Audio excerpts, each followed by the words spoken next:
This segment sponsored by Perfect Pup.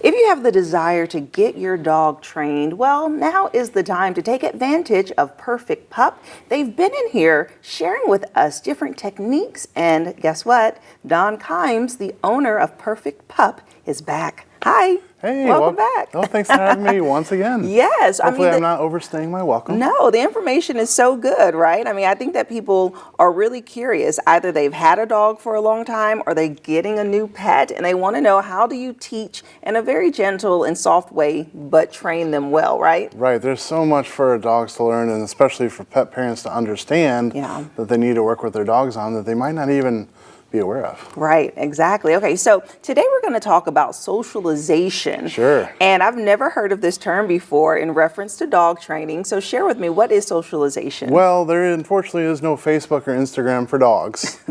But socialization is a way in which each dog interacts with other dogs. And as you work towards a goal of your dog being calm around other dogs, that's what we refer to as socialization, the act of getting them all together in a big group. And hopefully have all calm dogs all around. Right, yeah, because you do kind of see that interaction. Pups are running up a hallway or at a park and they meet each other and it's like, dun, dun, dun. Are they going to try to attack, or are they going to bark? That's exactly Or correct. will they play and kind of chit-chat in their own doggy language? Well, you're always hoping for the latter one, but we have to teach them that that's what we want.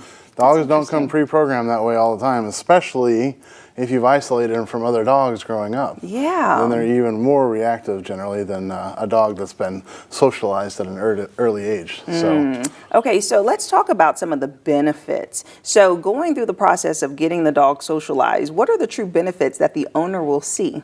Well, one of the major things that we always work towards in dog training, just in general, is a calm dog.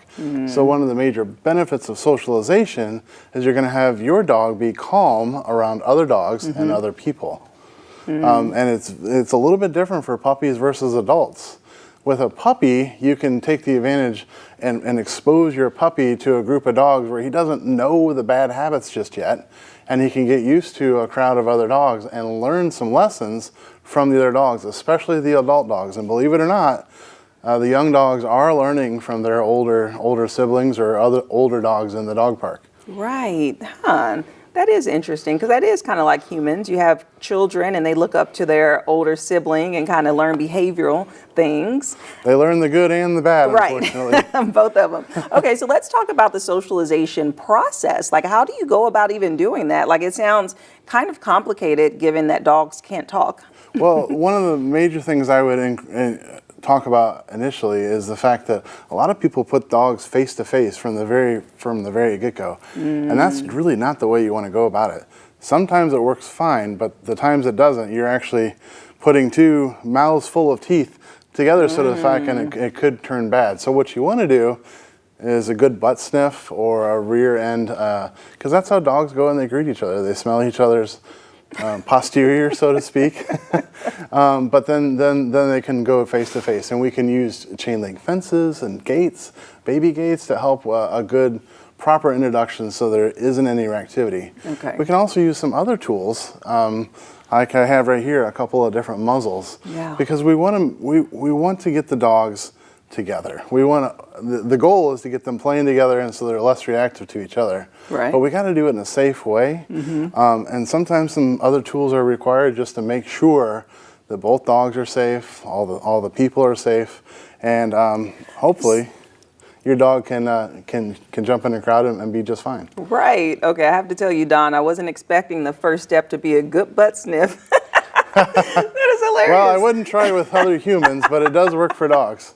What a way to get to know someone. Okay, so let's talk about these muzzles. So this one is a standard one that we're used to seeing, very intimidating. It is. It's a basket muzzle. They come in this plastic form, and they also come in a wire form as well, a metal muzzle, and these can be very intimidating. but are needed depending on the severity of what you are. Okay, and then what about this other muzzle? This is the soft muzzle, and most people aren't aware of the soft muzzle, but it's got a breathable fabric mesh, and it goes around the dog's snout, and it still allows them to drink water, take treats, and even pants without being too aversive.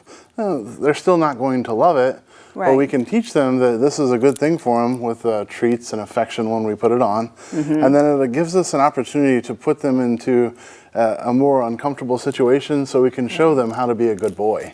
Okay, so I thought that the point of a muzzle was to stop them from being able to attack, right, or use their teeth. Correct. So how does that soft muzzle work if it goes around their nose, their snout, right? Right. And not their mouth? So their mouth still can move a little bit, Okay.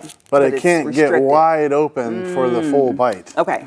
So that's why they can still drink water and take some smaller treats, but they're not going to be able to chomp down, so to speak.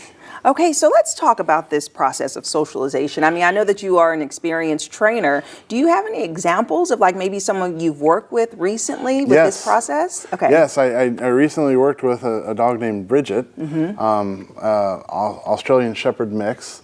And we went from a dog who was very reactive to other dogs and men specifically, but people in general just was afraid of him, lunged and barked. It just was not a great situation. By the end of my 9-day training, we had her in a dog park on graduation day, running around with other dogs. Wow. And it just takes time. We got to build that threshold. Right. We start from a distance and we reward for calm behavior with lots of treats and praises, and we work up that distance. Using some tools like a soft muzzle to help them get into that situation so that they can become comfortable with other dogs and other people. Wow, 9 days, that's impressive. Yes, Wow. yes. Yeah. But again, you can't just avoid the situation. Just like people, we got to face those fears. Dogs have to face their fears too, but we take it slow. Yeah. We build up to we don't just drop them in the deep end. We build up to it in a slow manner. And again, showing them every time they're calm with treats and affection and earn that trust with the dog. Right. So that when we get them into the situation that they're truly uncomfortable with, they will be able to be successful. Okay, so let's talk about the future results in a sense of how long does this training last? Like you said, it was 9 days to complete it. Do you have to reiterate it later on, or is it pretty maintained? I would tell you with anything that you're going to work on with your dog, you're going to need some repetition, not just during the training process, but well after that as well. But I get the dogs to a certain point in which I feel comfortable turning it over to the owners so that they can take over. Okay. So the 9 days, a great example. We accomplished a lot. Yeah. But now it's up to the owner to continue taking the dogs out into public spaces so they can become less reactive. Yeah. And the reactivity and socialization go hand in hand. The more I can socialize the dog, the less reactive the dog will become. Hopefully to the point where your dog is even looking out the window and not barking at those dogs passing by anymore. And that all is part of the socialization process. Interesting. Well, thank you so much. I learned so much today. I really appreciate your time. Yes. And if you have anybody that talks too much, I got a great tool for that as well. Okay, well, you just leave those here. I know a few. And if you'd like more information about Perfect Pup, give Dawn a call. We'll have their website listed below and their phone number. And I'll see you after the break. This segment sponsored by Perfect Pup.